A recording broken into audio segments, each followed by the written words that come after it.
பேர் பார்த்தோம்னா நாங்கள் கொடைக்கானல் தாலுக்காலேருந்து வந்திருக்கோம். எங்கள் அம்மா பக்கத்தில் ஒரு சின்ன பிளாக்காக இருந்தது.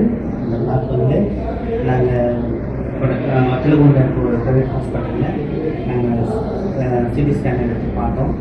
சிடி ஸ்கேன் எடுத்தோன்னா அவங்க எம்ஆர்ஐ ஸ்கேனுக்கு அந்த ரிப்போர்ட்டில் வந்து ஃபுல்லாகவே குடல் ஃபுல்லாக பிளாக் ஆகிடுச்சு.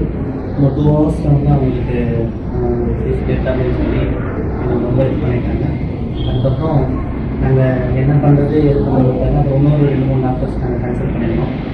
அவங்களும் என்ன சொன்னாங்க, அந்த ரிப்போர்ட்ஸ் பார்த்துட்டு இப்போதைக்கு இல்லை கிடைக்கிறதுக்கு சான்சஸ் இல்லை, ஸோ நீங்கள் உங்கள் வீட்டுக்கு கூட்டிகிட்டு போயிடுங்க அப்படின்னு சொல்லி ரொம்ப ஆலோசனை மூலயமா நாங்கள் மத்திலகுண்ட DMS hospital doctor Satishkumar sir வந்து நாங்கள் பார்த்துருந்தோம்.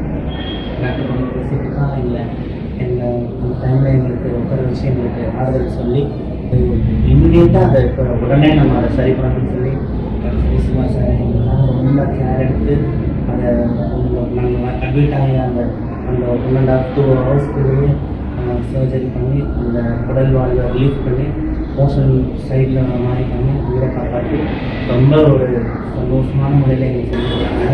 நம்ம சதீஷ்குமார் சார் அவங்க கூட இருக்க எல்லா டீமும் அரசு இம்மிடியேட்டாக அவங்க பண்ணி கொடுத்தாங்க. எங்களுக்கு தெரிஞ்ச சதீஷ்குமார் சாருக்கும் இந்த டிஎம்எஸ் ஹாஸ்பிட்டல் எல்லாருக்கும் நாங்கள் நன்றி சொல்கிறதுக்கு ரொம்ப கடமைப்பட்டோம்.